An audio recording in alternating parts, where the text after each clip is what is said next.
Hello' guys, পুনৰ এটি মোৰ নতুন ভিডিঅ'লৈ আকৌ মোৰ ইউটিউব চেনেলৰ যোগেদি সবকে স্বাগতম জনালোঁ। আৰু আজি গাইজ অসম আৰক্ষী বিভাগৰ কিয় ৰিজাল্ট দিয়া নাই আৰু তাৰ ওপৰতো আপোনালোকক কিছু কথা আলোচনা কৰিম আৰু ৰিজাল্ট কেতিয়া দিব পাৰে তাৰ ওপৰতো।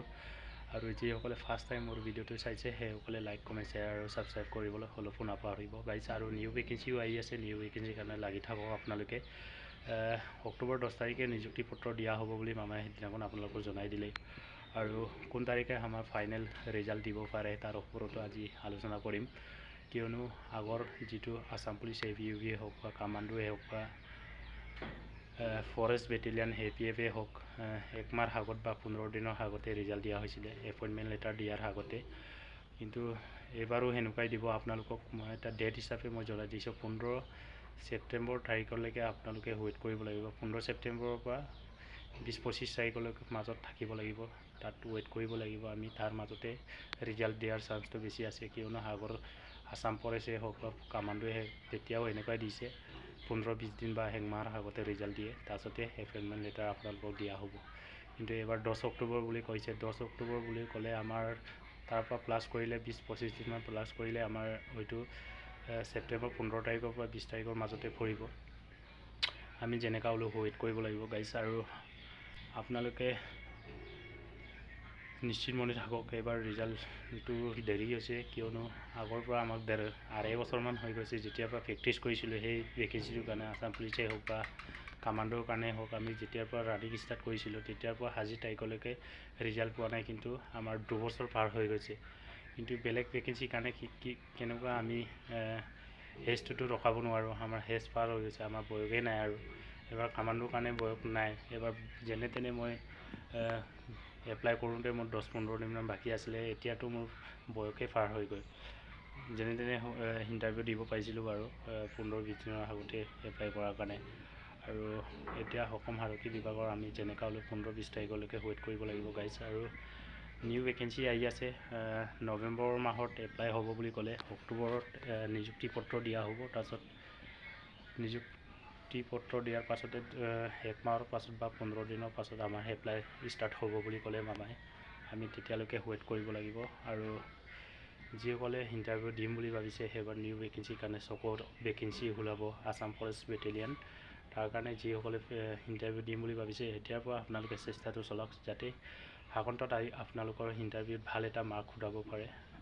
কিয়নো আমিও এনেকুৱাই কৰিছিলোঁ, অসম আৰক্ষী বিভাগৰ কাৰণে আমি এবছৰৰ আগৰ পৰা আমি প্ৰেক্টিছ কৰিছিলোঁ।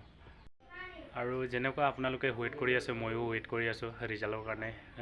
কামাণ্ডো চাইক'মেট্ৰিক দিবৰ কাৰণে মই সুযোগ পাইছিলোঁ, ভাল এটা মাৰ্ক পোৱা আছিলে। কিন্তু ফিজিকেলত ভাইভাত ইমান বেয়াও নাছিলে, ভালো নাছিলে, মাজত আছে। আৰু আপোনালোকৰ কেনেকুৱা চাইক'মেট্ৰিক টেষ্ট হৈছে আপোনালোকে কমেণ্ট কৰিব, যিসকলে কামাণ্ডোৰ কাৰণে দিছে। কামাণ্ডো ইমানেই ভেকেঞ্চি কম আছিলে, 164। তাৰ কাৰণে অসমৰ যিমানখিনি কেণ্ডিডেট বহুত কষ্ট কৰিছিলে, তাৰে মাজত 164 পাব চাকৰি। আৰু এইবাৰ চকু ভেকেঞ্চি ওলাব। চকু ভেকেঞ্চিৰ কাৰণে আপোনালোকে বহুত কষ্ট কৰিব লাগিব, কিয়নো 6 লাখ 7 লাখমান এপ্লাই কৰিব। তাৰ মাজত নাইব গ'লেও আপোনালোকৰ 2.5 লাখমান 2 লাখমান এনেকুৱা ইণ্টাৰভিউ দিবৰ কাৰণে আহিব, প্ৰেজেণ্ট হ'ব তাত। আপোনালোকে 2 লাখৰ কেণ্ডিডেটৰ ওপৰত অকল 6জন কেণ্ডিডেটে পাব। আৰু বহুত কষ্ট কৰিব লাগিব আপোনালোকে। আজিৰ তাৰিখৰ পৰা চেষ্টাটো চলাওক আৰু ভাল এটা আপোনালোকে মাৰ্ক উঠাওক। আৰু এতিয়া নিউ ভেকেঞ্চিৰ কাৰণে বহুত কষ্ট কৰিব লাগিব বুলি ময়ো ভাবি আছোঁ। যদি মোৰো ৰিজাল্টটো অলপ বেয়া হয় বা মোৰ যদি ৰিজাল্ট ভাল হ'লেই, আৰু যদি নহয় ময়ো প্ৰেক্টিছ কৰিবগৈ লাগিব। মই আজিৰ তাৰিখলৈকে ৰিজাল্টটোৰ কাৰণে ৱেইট কৰি আছোঁ, আৰু ৰিজাল্ট অতি সোনকালে দিয়ক বুলি ভাবি আছোঁ। আৰু আপোনালোকে কেনেকুৱা ভাবি আছে, ছেপ্টেম্বৰ মাহত ৰিজাল্টটো আহিব পাৰে নাই আপোনালোকে কমেণ্ট কৰি চাব। ৰিজাল্ট দিয়াৰ পাছতে আপোনালোকৰ এপইণ্টমেণ্ট লেটাৰ দিয়া হ'ব 15-20 দিনৰ পাছত। আৰু যেতিয়া এপইণ্টমেণ্ট লেটাৰ আপোনালোকক দিয়া হ'ব, তাৰ পৰা খুব বেছি 1 সপ্তাহৰ পাছত আপোনালোকে ট্ৰেইনিঙলৈকে যাব। আৰু গাইজ, ট্ৰেইনিঙত এনেই লগ ধৰিম যদি আমাৰ চাকৰিটো হয়। আৰু আপোনালোকে ক'ৰ পৰা ভিডিঅ'টো চাই আছে কমেণ্ট কৰিব, আৰু আপোনালোকক মই ট্ৰেইনিঙত লগ ধৰিব বিচাৰিম। আৰু যিসকলে মোৰ ভিডিঅ'টো চাই ভাল লাগিলে সেইসকলে লাইক কমেণ্ট শ্বেয়াৰ আৰু ছাবস্ক্ৰাইব কৰিবলৈ নাপাহৰিব গাইজ। এতিয়া খেতিৰ ছিজন, অলপ মানুহটো ক্ষীণাইছে আৰু কোলা হৈ গৈছে, কিয়নো ডেইলি আমি পথাৰ গৈ আছোঁ। আৰু এতিয়া ৰুই শেষ হ'ব আৰু 2-3 দিনমান লাগিব। আপোনালোকৰ কেনেকুৱা যিসকলে খেতি কৰি আছে সেইসকলে গমেই পায় ৰ'দ বৰষুণ আৰু ইমান কষ্ট, তাতো অলপ ক'লা হয়ে আৰু মানুহ। আৰু আজিলৈকে সিমানেই ভিডিঅ' বনালোঁ। জয় হিন্দ, জয় ভাৰত।